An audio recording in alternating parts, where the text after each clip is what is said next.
ఘట సర్పము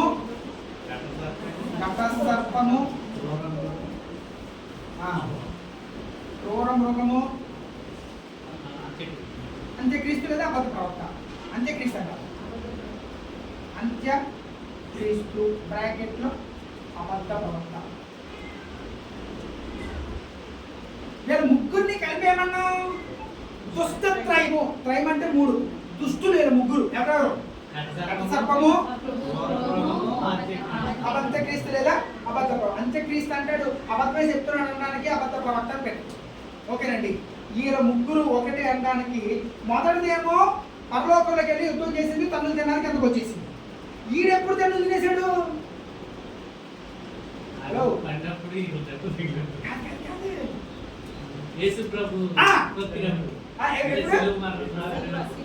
కొంచెం బాగా చెప్పండి, నాకు అర్థమైతే చెప్పండి. నా బుర్ర లోపలికి వెళ్ళి ఆదికాండం 15 వరకు వద్దు నాయన. ఇంతకుముందు నేను చెప్పాను శిలువ శ్రమలు జరిగిన ప్రతిసారి పునరుత్థాన రోజున నేను చెప్పకుండా లేని దాన్ని. ఎప్పుడు సాగు దెబ్బ తగిలింది. ఇది ఎక్కడికి వెళ్ళి కూర్చున్నాడు? వెళ్ళి ఏ బండ మీద? క్రీస్తు బండ కాదు, సమాధి రాయి మీద కూర్చున్నాడు. వెళ్ళి ఎందుకు కూర్చున్నాడండి? ఎందుకు కూర్చున్నాడు?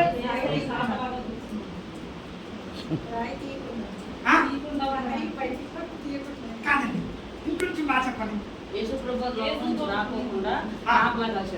చాలా వరకు కరెక్ట్ చెప్పాము, ఇంకొంచెం కరెక్ట్గా చెప్పాలి. చాలా వరకు కరెక్ట్గా వచ్చాను. మనం కొంచెం కొంచెం అంటే నేను చెప్పాలా రాజా? చెప్పాలి. ఎందుకు వెళ్ళిపోయిన కూర్చున్నాడు? యేసు ప్రభు వారు బ్రతుకున్న దినాల్లో అంటే ఈ లోకంలో జీవించినప్పుడు మరణించక ముందు ఆయన చెప్తా ఉండేవాడు, నేను ఈ లోకానికి శ్రమ పడడానికే వచ్చాను. దెబ్బలు తింటాను, సిలువ వేయబడతాను, చనిపోతాను, సమాధి చేపడతాను, 3వ రోజున తిరిగి లేస్తాను. ఎలాగండి? ఆయన ఎలా లేస్తాడో చూద్దాం అనుకున్నాడు. ఇది రాజు ఎక్కడ పోయి కూర్చున్నాడు? వీడు సమాధి గట్టుగా రాయెట్టారు కదా, అలాగే ఉంది ఇది కూడా. నాకు సమాధి గట్టుగా ఉన్నటువంటి రాయి ఉంది చూశారు. ఆ రాయి మీద సునీలా సునీల్ ప్రైజ్ ఈ రాయి మీద ఉన్నాడు. ఎలాగా? యేసు ప్రభు ఎలా లేస్తాడో చూద్దాం. చనిపోయాడు కదా, సమాధి చేయబడ్డాడు కదా, తీసుకొని లోపల పెట్టారు కదా, ఈ నిజంగా లేస్తాడా లేదా చూద్దామని ఎక్కడ పోయి కూర్చున్నాడు? రాయి మీద కూర్చున్నాడు. ఆదివారం తెల్లవారున. మీకు తెలియని విషయం ఏంటంటే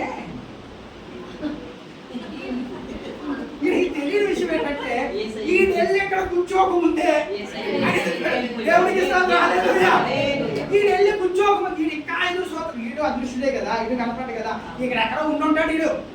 ఆడు ఎట్టానే ఉన్నాడు. దిక్కులు ఉన్న జాగ్రత్తగా చూసుకో. ఎవయో నిద్రయో కనుక నిరీశ్వరరావు గారు ఆయన ఎవరు పెద్ద ఎక్కడి గారు నిద్రకండి చిక్కుల్లో ఉండి చూస్తా ఉంటుంది. అది సాపండి, జాగ్రత్త చూడ. ఏమండి ఆడు పైన కూర్చున్నాడు. ఈ లోపుగా జరిగింది ఏంటో తెలుసా? సందర్భానుసారంగా చెప్తున్నాను. కొంతమంది స్త్రీలు తెల్లారుజామున ఎక్కడికి వెళ్తున్నారు? యేసు అందరూ 7 ఇలాగే 7 కూర్చున్నారు. 7 అనుకుంటున్నామంట. ఇక్కడ 7 అక్కడ కలిగొన్నాడు. ఇక్కడ 7 అక్కడ 7 నువ్వు కలిస్తే 7 బాగుందే. ఏమండి ఆ 7 అనుకుంటున్నారంట. మనం అందరం స్త్రీలం కదా, దాని ముందు ఒక పెద్ద రాయిని పెట్టారు కదా. ఆ రాయిని మన కొరకు ఎవరు దొర్లిస్తారు అనుంది బైబిల్లో. ఎవరు దొర్లిస్తారు అని మాట్లాడుకుంటా ఉంటే అప్పుడు దేవదూత వచ్చి ఆ రాయిని దొర్లించేను అని ఉంది. కానీ దొర్లించలేదు.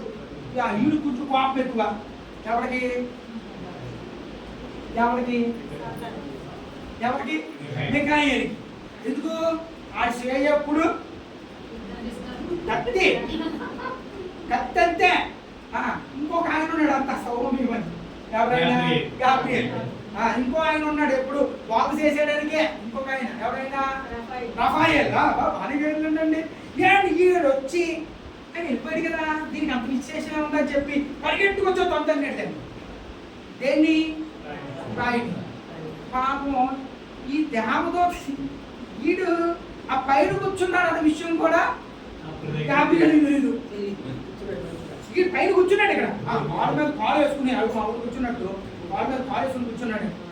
ఒక్క తను జరిగినప్పటికీ వీడు వెళ్ళి కింద అంటాడు, రాయి మీద వెళ్ళిపోయింది. అమ్మో అన్నాడు. సౌండ్ వస్తుంది నేను చూస్తే దాని కింద ఉన్నాడు. మరలా ఈయనే పక్క తింటే పారిపోయాడు. దానికోసం చెప్తున్నాడు ఇక్కడ, దానికి చావు దెబ్బ తగిలినట్లు ఉంది ఒక్క తలకే. అంటే ఇక్కడ ఈడు 7 తలలతో దేవుని యొక్క సమాధి రాయి మీద కూర్చోలేదు. ఎన్ని తలలతో వచ్చాడు? అదృష్టవంతుడు. ఈ 7తో వచ్చి దరిద్రుడు పోయేదేమో, ఒక్కదాంతో వచ్చాడు కనుక మిగతా పక్కనెట్టుకున్నాడు. ఆ మాట చెప్తున్నాడు.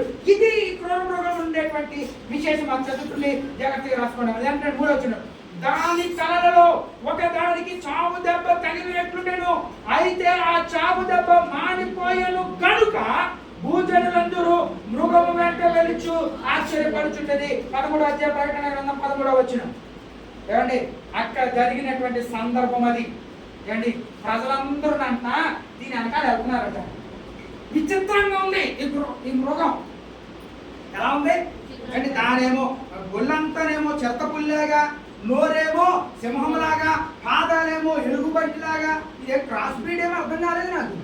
ఒక క్రాస్ కాదు ఇది. క్రాస్ అంటే అర్థమైందా మీకు?